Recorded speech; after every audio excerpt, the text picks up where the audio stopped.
Kevin Wadsworth from NorthstarBadCharts.com is back again to give us his outlook for precious metals and what he sees coming up using technical analysis. This and more on this week's episode of Metal Money. I'm your host, Patrick Vieira.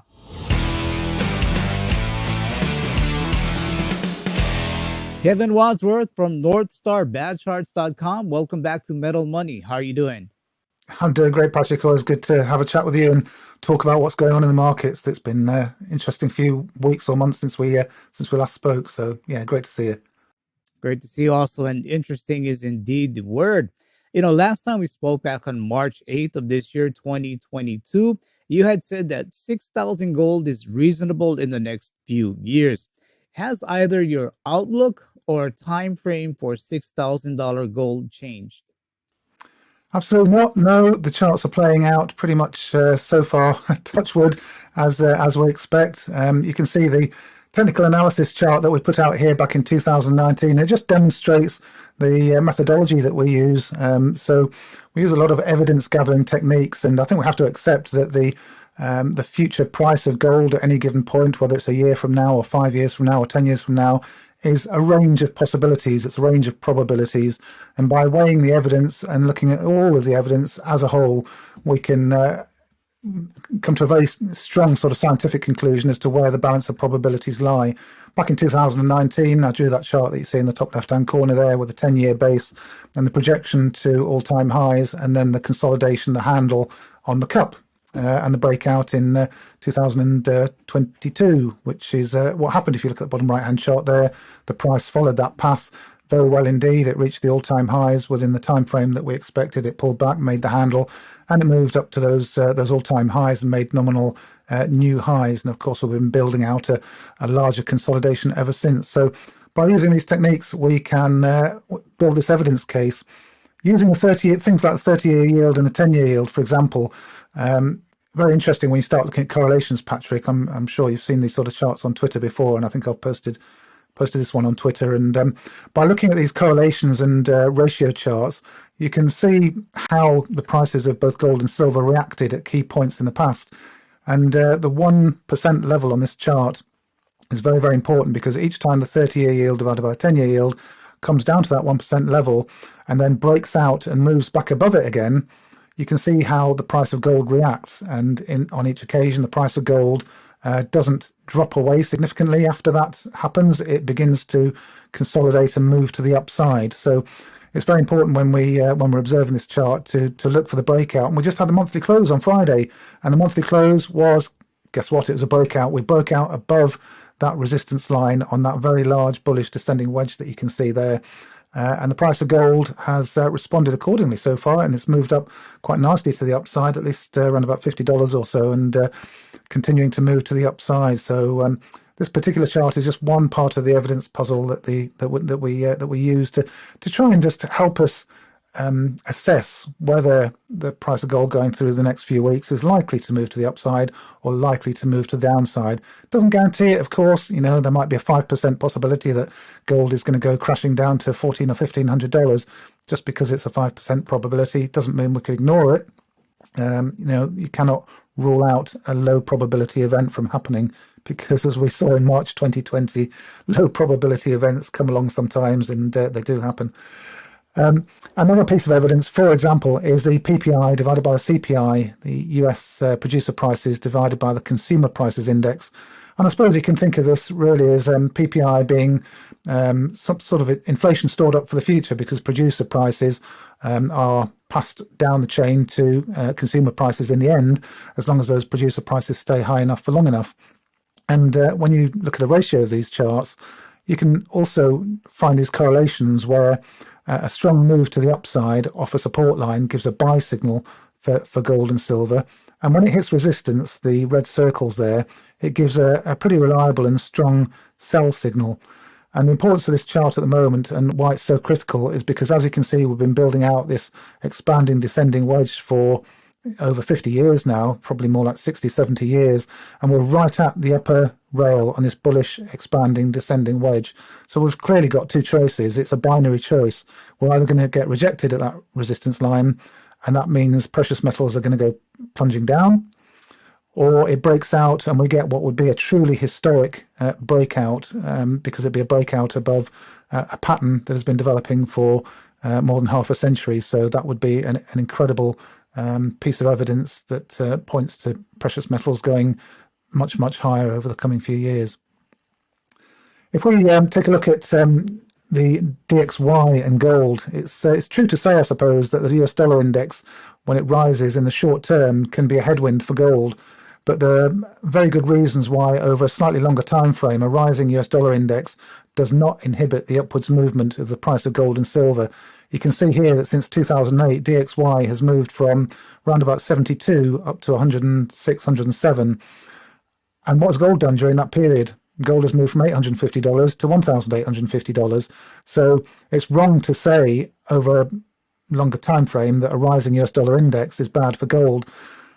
Over the short term, it might be, but over the longer term, not true. Very much not true. And when you ask yourself, why is that the case? Well, that's because the US dollar index is just a number that fluctuates between 60 and 160 over the last half a century. And it's just measuring depreciating fiat currencies one against the other, and they oscillate up and down against each other. A little bit like, if you think of an analogy, jumping up and down in a lift. You might be thinking that you're jumping up and you're beating the small guy who can't jump as high as you, but if the lift is going down, you're all going down. Doesn't matter how high you jump, you're going down to the basement. And that's what the US dollar index is doing. The currencies are jumping up and down against each other, but outside the elevator, what's going on? Inflation is going on. So that elevator is sinking like a rock. So over time, gold measures that. Gold is a barometer, and it measures the rate at which that elevator is dropping into the basement. So when you look at the DXY adjusted for inflation, using PPI as a proxy, the producer price index, so you do a ratio of DXY to the producer price index, what you're measuring here is, no matter how much this oscillation goes on, is DXY 60, is it 70, is it 100, is it 106?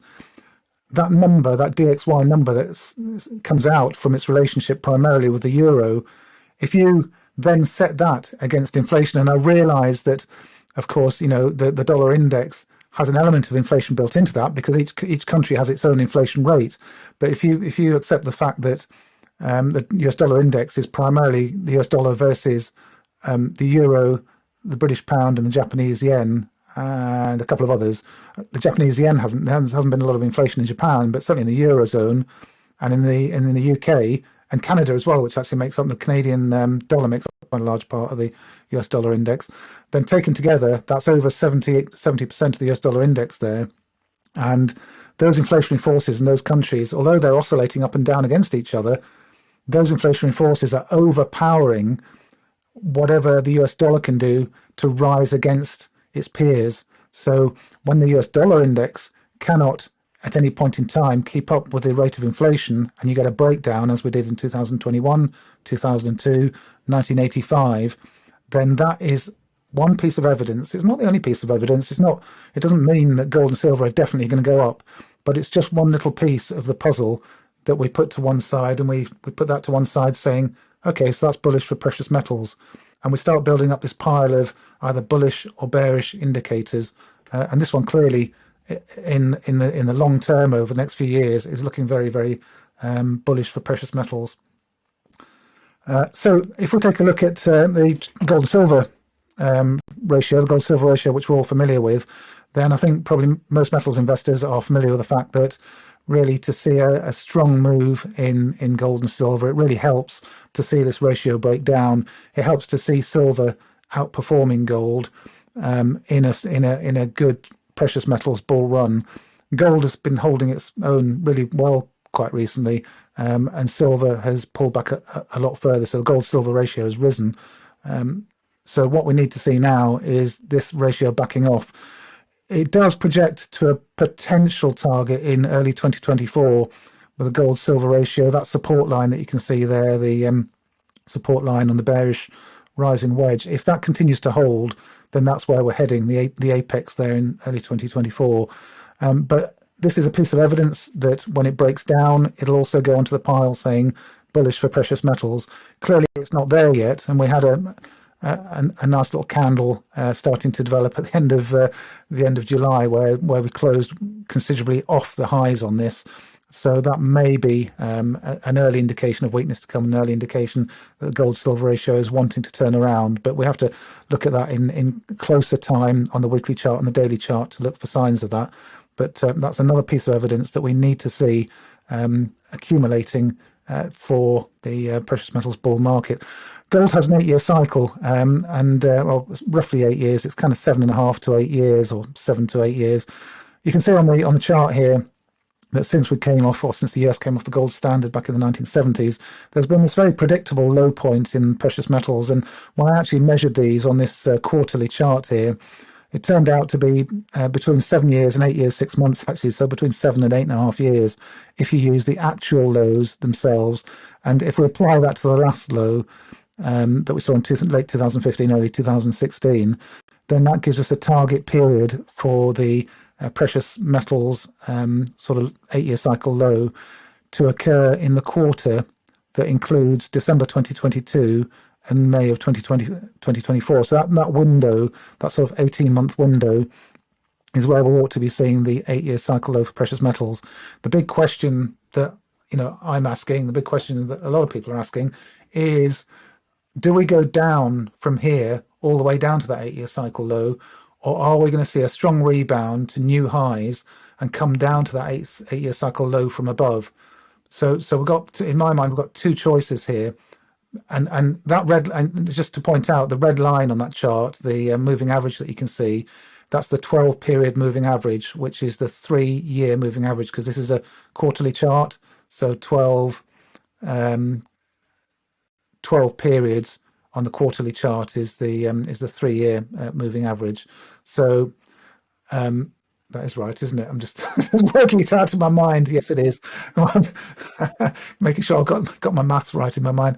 So we have actually been below the 3-year moving average, which tends not to occur except at fairly important cyclical lows, especially if you're in a bull market. If we are in a bull market, you should not be testing the 3-year moving average unless you're at an 8-year cycle low.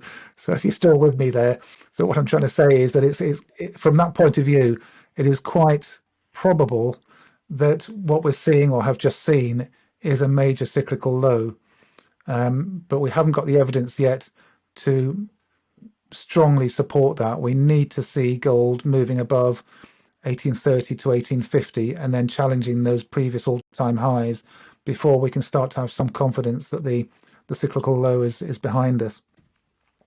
This is my sort of broader view of gold, and this is the way I kind of visualize it. And when you look at a technical analysis chart, it depends how your brain works as to how you kind of visualize the patterns that you're looking at. But the way I see it is a major sort of bear market low occurring in the late 1990s up until the early 2000s there, and that set off the launch pad for the bull market that took place between 2001, 2002 until 2011-12, and that sort of pattern has repeated itself over the last 10 years or more, and we've reached the arc target. You see these two arcs here, these arc formations or cups. Some people call them cups and handles. And we've clearly been building out a handle on this cup over the last couple of years. Back in 2012, it broke down and we went into a precious metals bear market.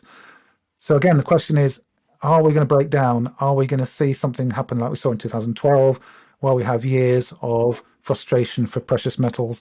Or is there something different that we can see in the chart that is telling us that the outcome this time isn't going to be the same as it wasn't in 2012? And if you consider the 7-year rate of change, and why 7-year? Well, because gold has a roughly 7-year or 8-year cycle to it. So you can use the 7-year or you can use the 8-year rate of change. And what you're looking at is that how the price of gold has changed over that previous 7-year window. Is it higher? Is it moving up? Or is it lower and moving down? You can see the rate of change indicator there with the 0 line marked in red. So when you move above that 0 line and the rate of change is positive to the upside over that 7-year period, it's telling you something bullish. It's also telling you something bullish if it crosses over and above its own 3-year moving average. And it's done that. You can see the signal that it gave in 2001, 2002, and it gave that signal again in early 2020. we broke out, and the signal was repeated in the chart itself. The green circle and the gold broke above key resistance levels and through horizontal resistance, and we moved up $1,000 or so. So this chart is telling me that there is something different about it, because it doesn't look the same now as it did in 2012. In 2012, the 7-year rate of change was very high, and it's breaking down below its 3-year moving average. What's it doing now? Well, number one, it's not very high, and number two, it's not breaking down. It's actually very low and has broken to the upside. So there is something in this chart that is telling us that there's something fundamentally different in the precious metals market to how it was in 2012. And that is just one more piece of evidence. Don't take this as meaning that we are definitely guaranteed to go to new highs. This is just one part of that evidence puzzle.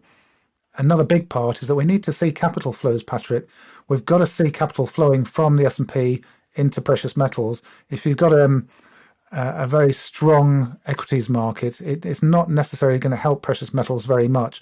And to get a really historic bull market going, we want to see something like we saw in the 1970s, where the S&P index went nowhere for a decade.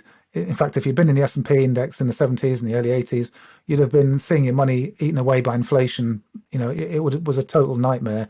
And I'm not wishing this particularly on general equities markets, but if this does repeat, and if we are in a 1970s style scenario, and there are lots of analogues between now and the 1970s, then we're going to see this chart play out to the upside, and this arc, which is starting to be confirmed, will be confirmed, and we'll see this new paradigm where capital flows from general equities into commodities and precious metals.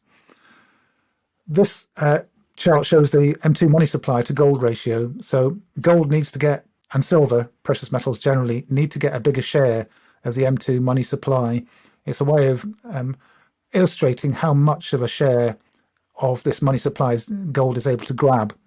And if money is moving away from the S&P index and away from general equities and starting to flow into other sectors, if some of that money, just a little bit of it, starts to flow into precious metals, we're going to see it reflected in this chart.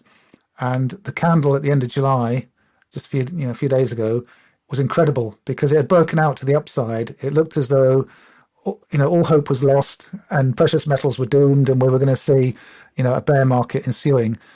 But you can see what happened in 2015 when this chart moved just a little bit to the downside. Gold went up $200. When it moved a little bit more to the downside in 2018, gold went up $800. So if this huge bearish rising wedge actually plays out in the way that a classic technical analysis would suggest is most likely, then we're on the cusp of something really, really big in the precious metals space. But we've got to see it break down first. We saw the first good sign was that it didn't break to the upside, and we got an ugly candle for July. That doesn't look good when you put in a large wick like that and the price closes way down on the month's highs. So that is another piece of evidence that we can put on the pile, saying, yeah, well, things are looking pretty rosy from this chart for precious metals. And finally, just the last chart there, Patrick. It's silver. I know your listeners are going to be interested in silver. Anything you wanted to ask me about that chart? I know there's quite a lot of information on it. Kevin, just to be clear, did you have a target for that silver to gold ratio in 2024? I mean, a number that you were looking at for that ratio to be? I will quickly skip to the chart and have a look for you. I'll go backwards. I think it's backwards on my slides here. There we go. So that level there that I've marked at 46, the possible target area. When this breaks down, when the wedge breaks down, be it now or be it in 2024, that's my first target area. So somewhere in the mid 40s. So you can do your maths on that and work out what the price of silver would be in relation to gold. But if gold moves towards the $3,000 area, then you can obviously calculate the price of silver from that. So that is my target area, around about 46. And then ultimately, during the latter part of the 2020s, towards 2027, 2028, that's where I'm expecting to see single-digit gold-silver ratio. And if you could, sorry to have interrupted you, could you show us that silver chart that you were just bringing up? Yeah, of course. It's quite a complex chart. I've managed to squeeze quite a lot of information in there. But the takeaway from this is that we have a couple of active arc patterns in play at the moment. The two outer arcs there. Price has dropped down to the second arc. The third arc, the reason it's there is because of the spike low in March of 2020. If you look at the sort of flag that I've drawn on there, the bottom of that flag, it kind of hides the wick on the candle, but that is the COVID panic low at around about whatever it was, $11 or somewhere in that region in March of 2020. So the outer arc is kind of our safety net that will catch the price of silver if we get a complete market sell-off. That, I believe, will be where, if we get a panic sell-off. So if it was to happen now, we'd probably come down to somewhere around about, I don't know, $15 or something, $14, $15. But notwithstanding that, and assuming we don't get some kind of disaster unfolding, then I'd expect the price of silver to track up towards zone 1, that orange quadrant on the chart, which is the area between about $25 and $28. And as we pass through that and break out, that is the key point that silver investors will be able to sort of heave a collective sigh of relief in the knowledge that we're kind of out of all of this and breaking to those previous highs up around $40 plus, heading towards $50. So that's the target when we break through zone 1 on the chart, and we should see that happening. Looking at the time on that chart, we should see that happening over the sort of next 6 to 8 months. But of course, I'll be back on the show to talk to you all about it if it doesn't, and face the music. No worries, Kevin. We just appreciate the honesty and just going forward with what the charts are telling you, leaving out all emotions and just giving us the facts and evidence. We really do appreciate that. And Kevin Wadsworth, NorthStarBadCharts.com. We appreciate all this info that you've given us. I think I'm going to watch this 2 or 3 times to get it all in. But we thank you for your time, and I hope we can do this again soon. Great. Anytime, Patrick. Always a pleasure. That was Kevin Wadsworth from NorthStarBadCharts.com sharing his views on the upcoming outlook for precious metals. As always, please leave your thoughts in the comment section below, and remember to keep it liquid, keep it real, and I'll see you on the next episode of Metal Money.